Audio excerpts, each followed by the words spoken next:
me show you a couple of features of this printer using the color touchscreen little touch pad that it has on the front here. As you can see, it's a pretty small little touchscreen. But first, before we go into that, let me just show you a couple things I love about this printer. First of all, there's no drawers or trays that stick out from the sides or the top or the front. So there's nothing for, you know, kids that are playing on the floor nearby, or enthusiastic tail wagging dogs that were going by, or a spastic cat. There's no trays to get broken off, which has been a problem that I've had with all of my previous printers in my office. So really nice, you know, square, cube shaped, compact, a little bit smaller than my last inkjet printer from Epson, which was a 4600 series.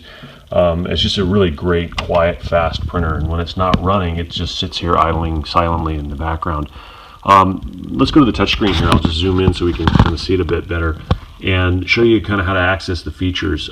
Everything can be set up from here, or almost everything can be set up from here, but an easier way to set it up is from a web browser that you access from a computer over the network. You basically just use a web browser to go to the IP address of the printer, and it'll open up a little configuration panel. So you don't have to install any software, which I really like, in order to be able to configure the printer. Let me just take you through some of the stuff that you do once you have it set up, which just takes a couple of minutes, how you actually use it. So to access the different features, the first choice here is copy, and then scan and fax. Of course, who uses that anymore? And you can see there's a USB drive, which, by the way, the USB drive plugs in right down here. So you just pop it right in there, it'll be recognized, and then you can copy files, scan files, or print right from the USB drive. You can check your supply levels, and then get into some of the setup options here. So let me take you through what some of these options look like. Yeah, I was having a hard time looking at this through my phone.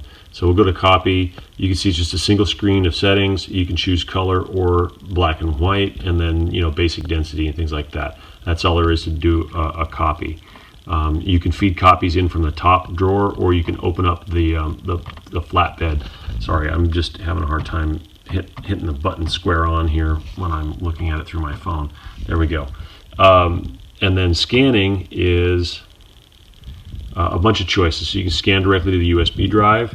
You can scan to a computer. That's one of the few things that requires you to install software on that computer. So if you have a computer like a laptop or a desktop computer on the network, and you install the HP software on it, you can scan directly to a folder on that computer. I don't have that set up because I just don't want to deal with the software, and I don't need it, frankly. I do have it set up to scan to a network folder, which is basically a Synology NAS that's on my network. That was really easy to set up, and it'll scan directly to a folder that I've set up on there. If you have enough technical know-how to set up a NAS on your network, I guarantee you'll be able to set this up in just a couple of minutes. Scanning directly to email, also very easy to set up. If you want, you can set up the email address contact. You have to set up the contact list first, which you can do via that web browser interface I talked about earlier, or you can actually set up the address book right here. So if you go to address book, you can do individual setup. You create, like, you know, Joe Blow, and then you put in Joe Blow's email address, and then he'll show up in your address book for you to be able to scan files directly to him using this panel.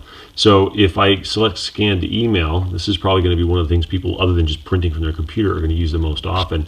It's so simple. You just pick who you want to send it to. It'll pop up your list of names from your address book. You can type in an optional subject, and then you just hit scan. If you want to verify the settings, like, is it a PDF file, or is it a JPEG, is it one page, front and back, or just fronts, etc., resolution, it'll show you here what your setup is. If you want to change that, you just hit the edit button to go in and change resolution, what type of file format you want, paper size, etc. So you can see some of the settings there. It's really easy to get to, and super easy to use in my experience.